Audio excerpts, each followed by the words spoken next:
말씀 제목이 교회에서 발생한 아주 가장 중대한 문제라고 했는데 중대한 문제를 오늘 다루도록 하겠습니다. 교회 역사 속에서 일어난 아주 중요한 계기 또 아주 중요한 전환점이 된 사건, 그 가운데 바로 오늘 첫 번째라고 할 수 있습니다. 왜냐하면 이 사건으로 말미암아서 유대교와 기독교가 이제 확연히 분리가 됩니다. 그 이전까지는 유대교하고 기독교가 뭐가 다르냐? 거기에 대해서 이제 확실한 경계가 없었는데 이를 계기로 해서 아주 핵심적으로 다른 면을 오늘 여기에 말씀하고 있습니다. 그래서 이 장면은 최초의 교회와 유대교가 이제 한판 승부를 벌인 곳이다. 그렇게도 말할 수가 있습니다.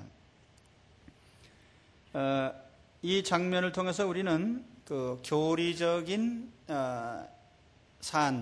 이 교리라고 하는 것이 대단히 중요하다는 것을 다시 한번 인식을 해야 됩니다. 어떤 분들은 예수 믿으면서도 내가 예수 믿고 구원받으면 됐지, 교리란 게 뭐냐, 잘 그렇게 모르시는 분들이 있어요. 우리가 매주 예배 드릴 때마다 사도신경을 고백합니다. 이 사도신경이라고 하는 것은 사도들이 믿은 신앙의 핵심을 요약한 것입니다. 그리고 이것은 대부분이 다 교리적인 내용들이에요. 그리고 또 이와 같은 교리가 실제적으로 우리의 삶에 직접적인 영향을 줍니다. 그런 부분들은 좀 이따 다시 말씀을 드리겠습니다. 그리고 오늘 말씀에 보면 이와 같은 논쟁을 이제 앞으로 몇 주간에 걸쳐서 이게 어떻게 논쟁이 시작이 됐고 해결이 됐는지를 말씀을 드리려고 합니다. 자, 오늘 말씀에는 이제 논쟁의 발단이 이제 나오게 되는데 1절 말씀에 보면 어떤 사람들이 유대로부터 내려와서 형제들을 가르치되 너희가 모세의 법대로 할례를 받지 아니하면 능히 구원을 얻지 못하리라. 여기 어떤 사람들은 유대인들입니다. 유대인들로서 예수님을 믿기 시작한 사람들, 그러니까 유대교적인 기독교인, 이렇게 말할 수 있겠습니다.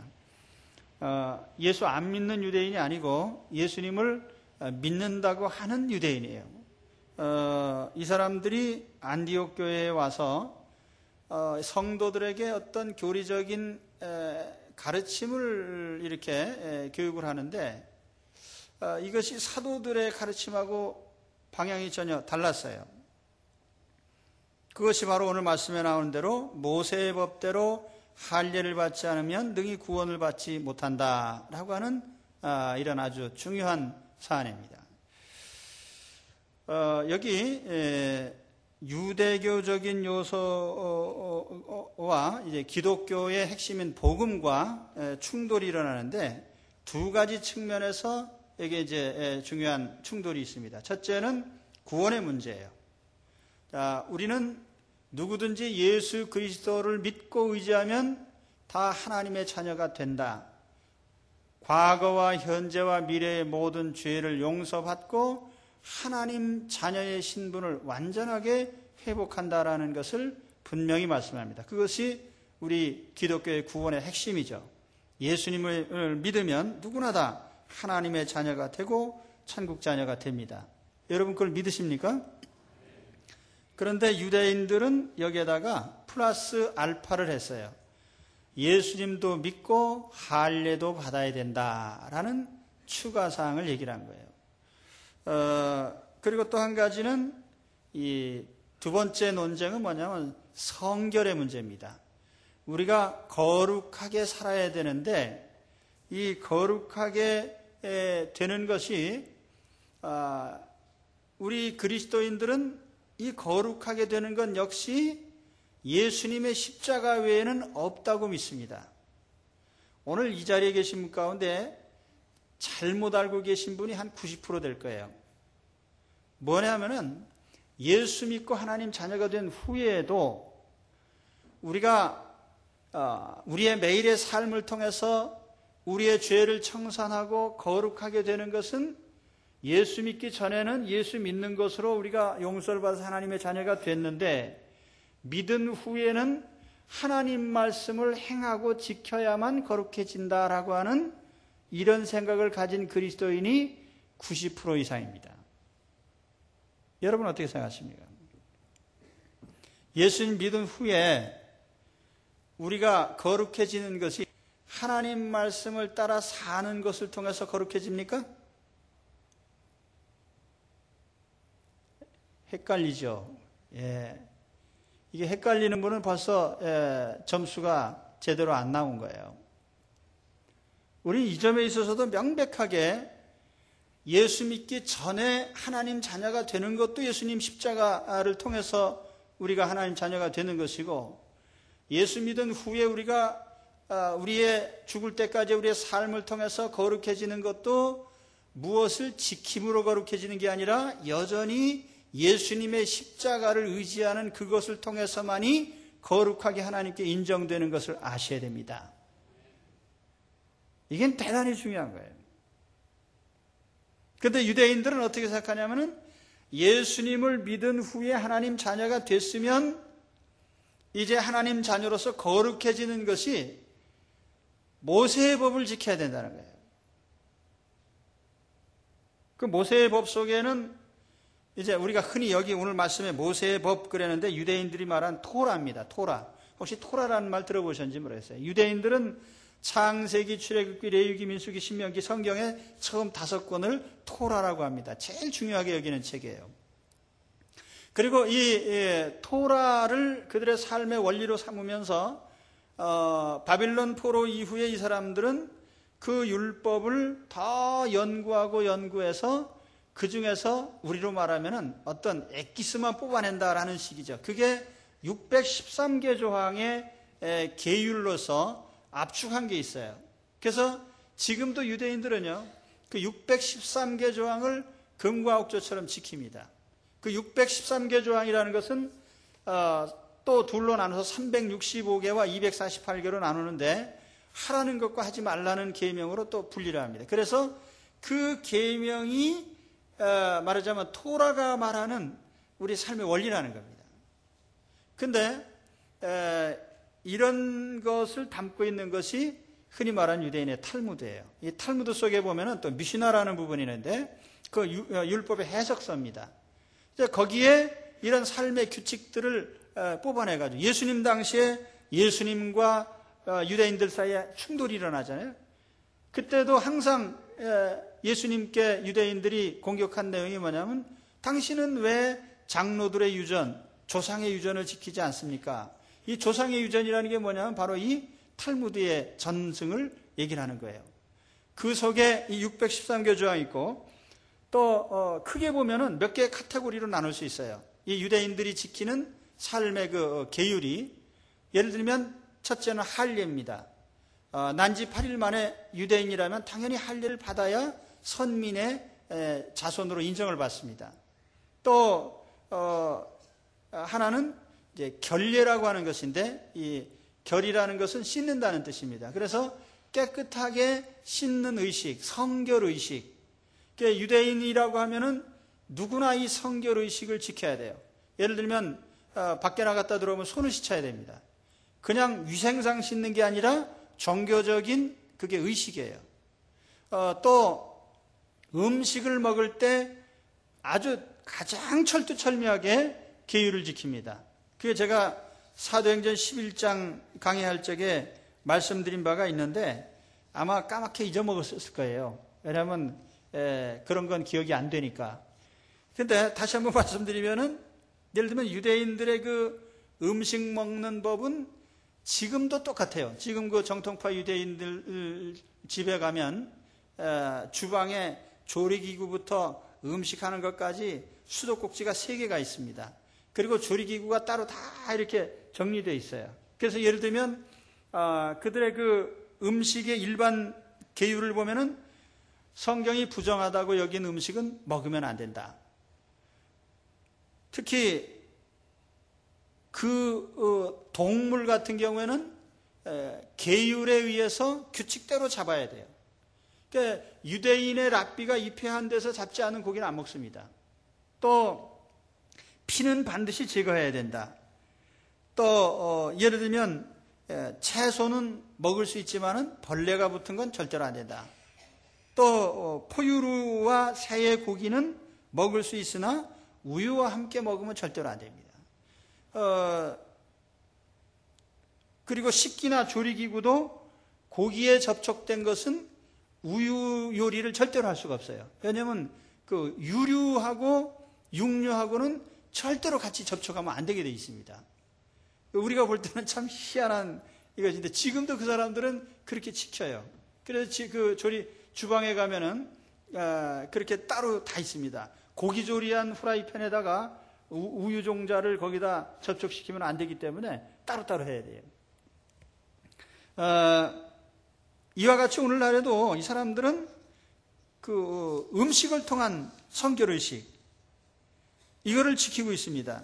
그러니까 당시 이제 사도 바울 시대로 돌아가면은 자 유대인들이 예수를 믿었어요. 그 정통파 유대인이 예수를 믿었는데 이 사람이 예수를 믿어서 하나님의 백성으로서 어떤 그 지위를 가졌다고 하면은 하나님의 자녀로서 이제는 자유해야 되는데 그게 아니고 모세 율법의 계율, 그 미시나 또는 그들이 말하는 결례, 성결의 의식을 그대로 지켜야 된다는 거예요.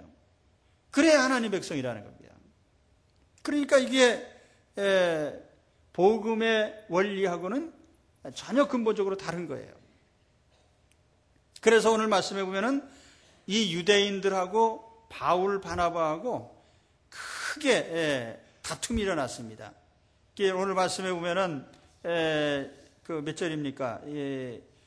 바울과 바나바하고 유대인들 사이에 다툼과 변론이 일어났다. 여기 다툼이라고 하는 이 단어가요, 스타시스라는 말인데 때로는 반란이나 폭동이라는 의미가 있습니다. 그만 격렬한 반항을 의미하는 것인데 그 정도로 격렬한 토론을 했다는 겁니다. 하여튼 멱살만 안 잡았지 바울하고 유대인들하고 아주 그냥 사생결단하고 토론을 한 거예요. 바울과 바나바는 이 복음에 대해서 이제 얘기를 했겠죠.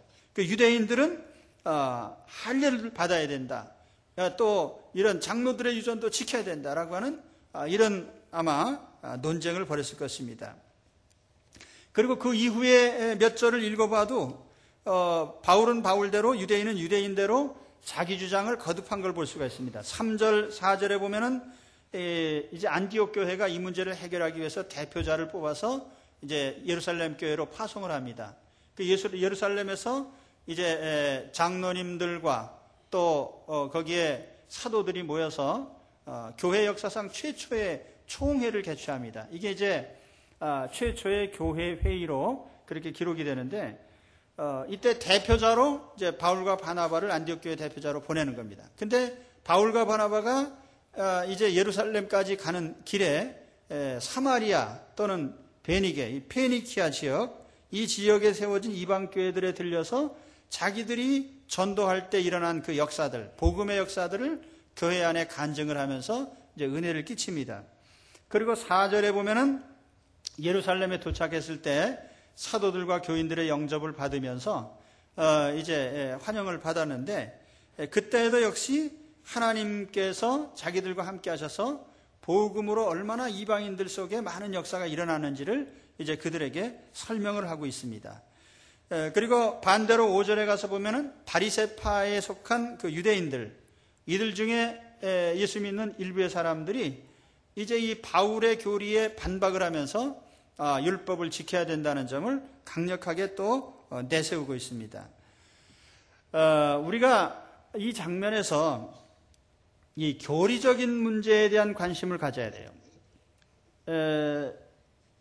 대개 주일날 설교 시간에 교리라는 교자만 나와도 졸기 시작합니다. 이 교리는 이건 뭐 몰라도 되는 것. 이제 교인들이요 이런 그 큰 오류에 빠져 있어요. 그러다 보니까 뭐 10년 믿다가 이단에 빠진 사람, 20년 믿다 이단에 빠진 사람 수두룩하거든요. 이유가 뭐예요? 교리적인 제대로 된 신앙의 토대가 없는 거죠. 그래서 교리라는 건 대단히 중요한 겁니다. 그리고 여러분들이 매주 사도신경 외우시지만은 그 사도신경의 내용은 글자 하나까지가 굉장히 중요한 것이고, 어떤 단어는 토시 하나 때문에 100년 동안 논쟁을 한 그런 중요한 내용들이 여러분이 암송하시는 사도신경이에요. 그래서 그 내용들을 우리가 정확히 이해하고 있어야 됩니다. 오늘은 그 교리 중에 제일 중요한 교리입니다.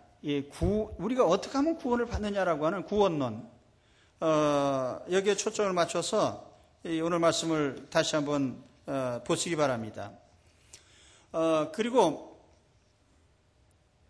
예수님을 통해서 구원받는 이 진리, 이걸 우리가 복음이라고 합니다. 예수님 믿으면 누구나 죄 용서받고 하나님 자녀가 됩니다. 예수 구원, 이게 이제 복음의 핵심이죠. 그런데 여기에 반해서 유대인들은 예수 플러스 할례, 또 거기에 플러스 유대인들의 어떤 성결 의식, 이렇게 주장을 한 거예요. 그러면은 우리는 이런 말하자면 대립에 대해서 우리의 입장을 확실하게 가지고 있어야 됩니다. 우리는 어떻게 해야 되느냐? 우리가 믿는 복음, 우리가 믿는 예수님의 십자가는 얼마나 위대하고 능력이 있는지를 우리가 확실하게 알아야 돼요. 자, 우선 구원에 대해서 생각해 봅시다.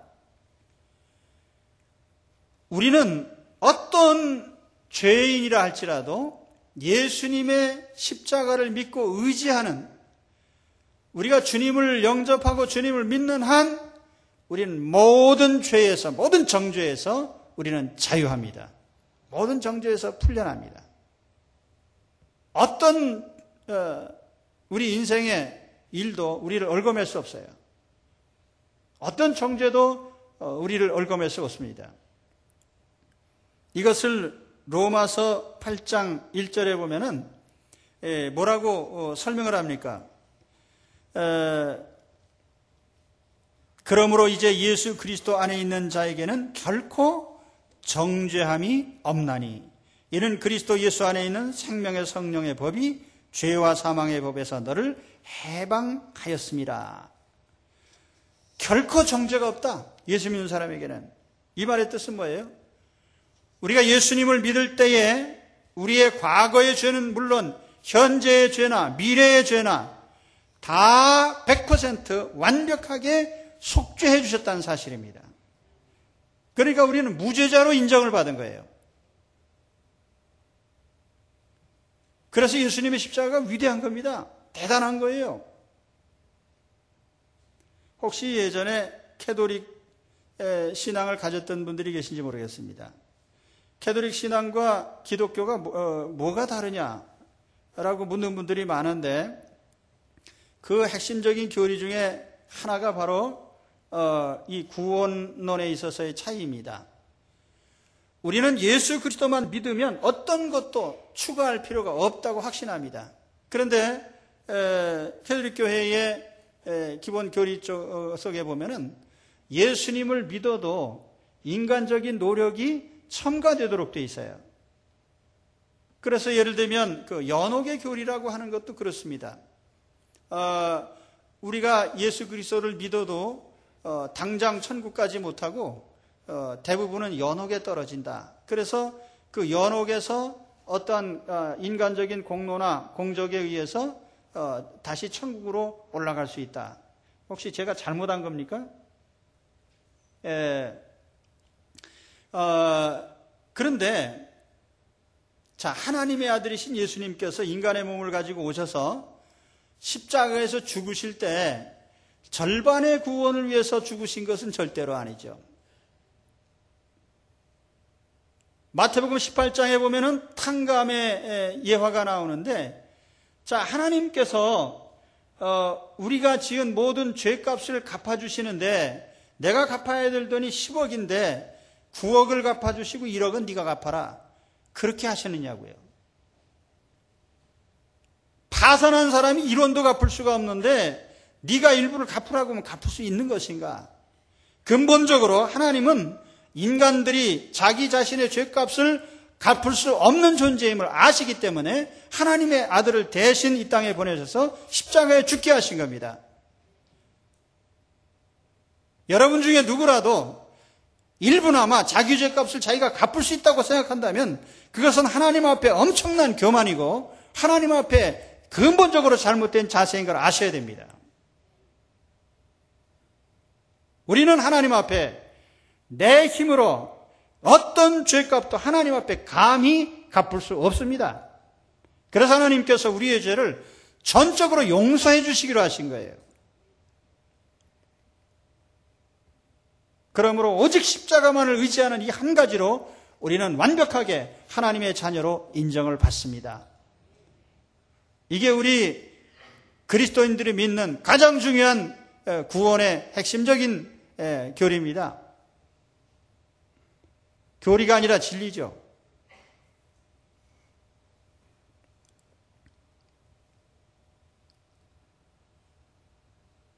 그리고 또 한 가지, 아까 우리의 성화의 문제에 대해서 말씀을 드렸는데, 우리가 이 땅을 살면서 예수 믿고 거듭나고 하나님 자녀가 된 후에 우리는 점점 예수님을 닮아서 거룩해져 갈 책임이 있습니다.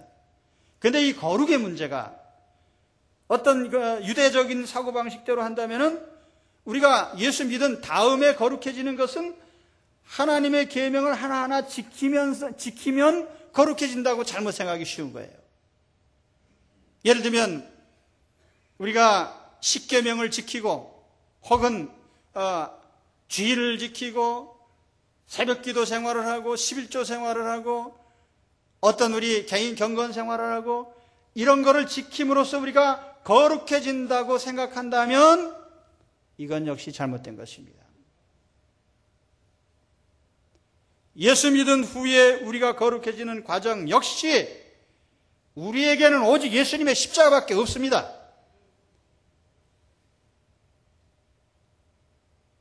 우리는 애당초 그런 하나님과의 약속 속에서 예수를 믿은 것이고 예수 믿은 이후에도 그렇기 때문에 우리가 거룩해지는 것은 어디까지나 우리가 하나님 앞에 자기의 죄를 시인하고 고백하고 예수님의 십자가를 통해서 용서받는 길을 원하고 그 십자가에 의지할 때 우리가 거룩하게 인정을 받는 것입니다. 구원받을 때에도 예수님 십자가요. 구원받은 이후에 우리의 거룩함도 예수님 십자가 외에는 길이 없습니다. 그래서 우리는 영원히 예수님의 십자가만 의지하는 거죠. 이게 우리 신앙이에요. 그런데 바리새인들이 착각한 게 뭡니까? 예수 믿은 후에 우리가 모세의 율법을 지켜야 거룩하게 된다라는 것입니다. 그러니까 음식도 가려먹고 또 날짜도 지키고 또는 유대인들이 지키는 밖에 나갔다 오면 손 씻고 그런 것을 하나하나 지키고 안 지키면은 서로 정죄하고 잘못된 거죠. 바울이 왜 이 문제를 가지고 심각하게 생각을 했겠어요? 여러분 갈라디아서 2장 11절에 보면은 바울이 그런 간증을 한 게 있어요. 갈라디아서 2장 11절에서 13절의 말씀에 이런 말씀이 있습니다. 게바가 안디옥에 이르렀을 때, 게바는 이제 베드로죠. 베드로가 안디옥에 이르렀을 때에 책망할 일이 있기로 내가 저를 면책하였노라. 야고보에게서 온 어떤 이들이, 여기 야고보는 예루살렘 교회의 지도자였던 예수님의 동생인 야고보를 말합니다. 이제 앞으로 이제 다음 장면에서 보면 야고보 사도가 예루살렘 그 총회의 의장 역할을 하고 대단히 중요한 역할을 하게 되는데 그 야고보가 속한 예루살렘 교회에서 아마 손님들이 내려온 것 같아요.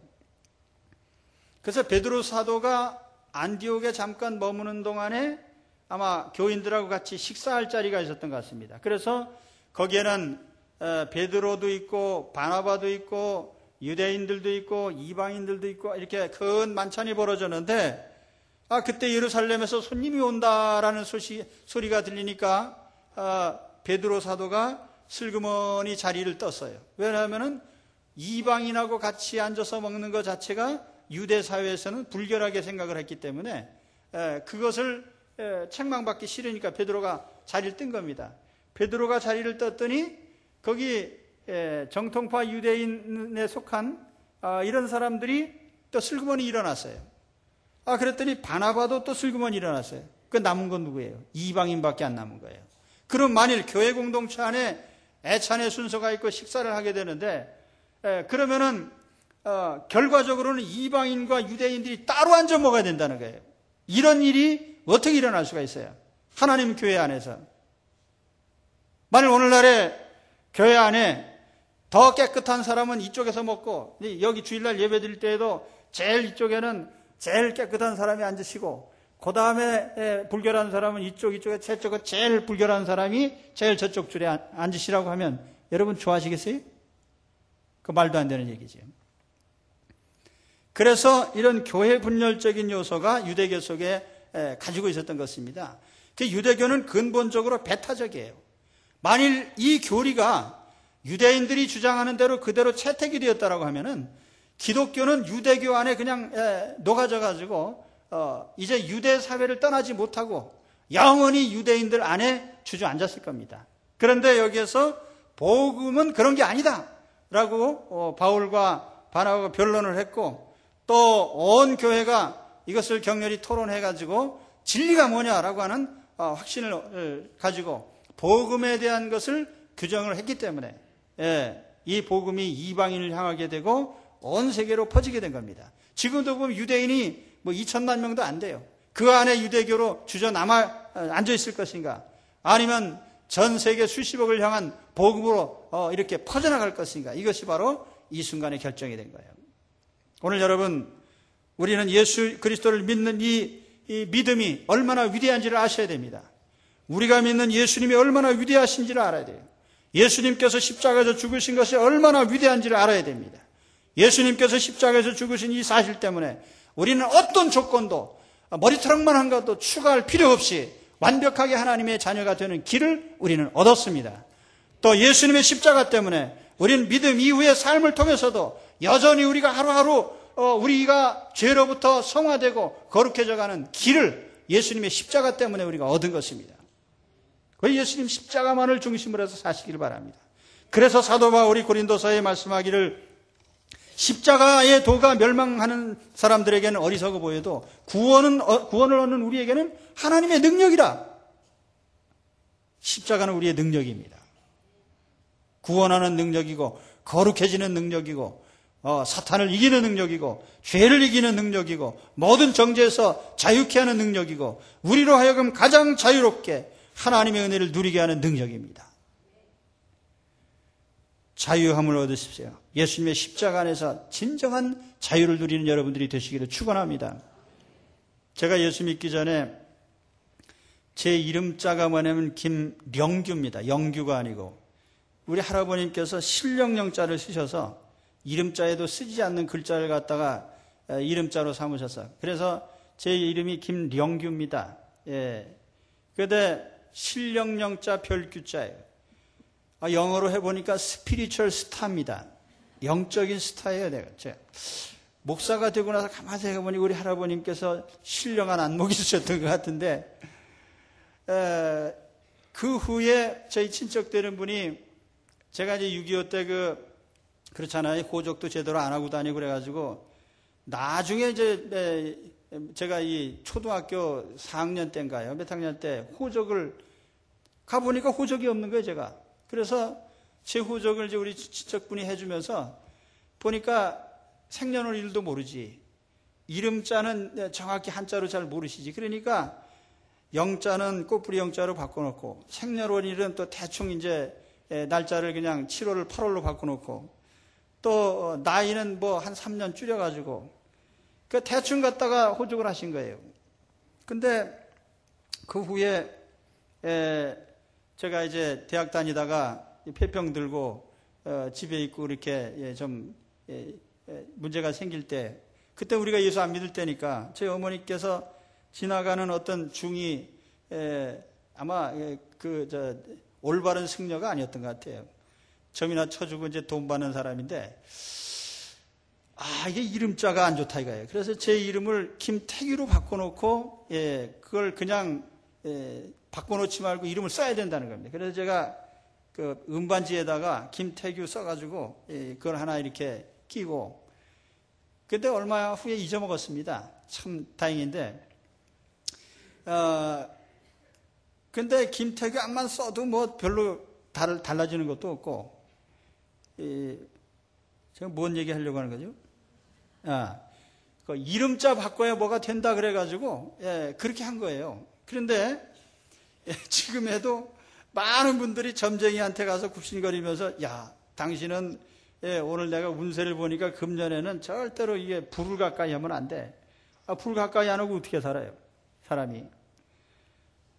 너는 동쪽으로 가면 안 돼. 동쪽으로 안 가고 어떻게 살아요?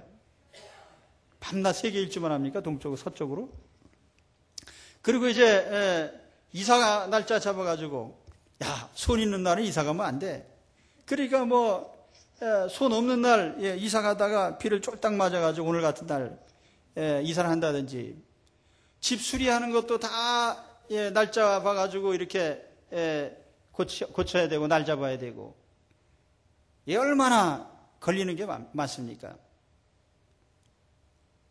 저는요, 이 모든 것에서 내가 예수 그리스도 안에서 자유로워진 게 너무너무 감사해요. 나는 매이는 게 하나도 없어요. 나는 매이는 건 오직 한 분 하나님께만 매입니다. 할렐루야. 그것이 뭐냐면 그리스도 안에서 자유함이라는 거예요. 그리스도 안에서 자유함. 우리는 어떤 것에서도 매이지 않습니다. 누구도 우리를 정죄할 수 없어요. 오직 우리를 정죄할 수 있는 분이 계시다면 하나님이신데, 예수 그리스도를 믿는 한은 모든 정죄에서 풀어주셨어요. 자유함을 누리시기 바랍니다. 그래서 처음 예수 믿을 때는 예수님의 십자가만 의지하고 좋아하던 사람이 믿고 나서 다시 또 바리새인처럼 되는 사람들이 있어요. 난 그게 한심해요. 자유함 속에서 아멘 할렐루야 하다가 얼마만큼 한 10년쯤 있다 보면 또 사람들이 아주 의식적인 일에 빠져요. 당신 주일 성수 2번 안 했지? 당신은 벌금 내야 돼. 누가 그러라고 그랬어요? 자기 스스로 정죄하고 자기 스스로 율법주의에 빠지고. 우리가 하나님 앞에 기도하는 거 좋은 일이고 많은 시간 기도하는 거 좋은 일이에요. 그렇다고 해서 하루에 24시간 기도하는데 한 24시간 예배당에 와서 기도하는 게 옳은 일입니까? 목사님들 중에도 보면은 이런 것을 자꾸 이제 내세우는 분들이 계십니다. 그런데 복음적인 건 아니에요. 우리는 복음 안에서 자유롭습니다. 하나님 우리의 어떤 것을 가지고도 하나님께서 우리를 단죄하거나 정죄하시진 않아요. 오히려 사랑으로 우리를 혹 책망하실 수는 있습니다. 그러나 결단코 우리가 하나님께서 정죄해서 지옥으로 떨어버리는 경우가 없다는 걸 아시기 바랍니다. 오늘 그리스도 안에서 자유함, 예수님의 십자가 안에서 참다운 은혜에 확실하게 서시기를 바랍니다. 오늘 이 바울과 유대인 사이에 일어난 이 대립의 핵심적인 사안을 제가 말씀드렸어요. 예수님의 십자가는 우리로 하여금 구원을 온전하게 이룬 것이고, 우리로 예수 믿은 후에도 오직 의로워지는 것은 예수님의 십자가 의지하는 것뿐이다 라고 하는 여기에 확실한 믿음을 가지시기를 축원합니다. 기도하겠습니다. 하나님 아버지,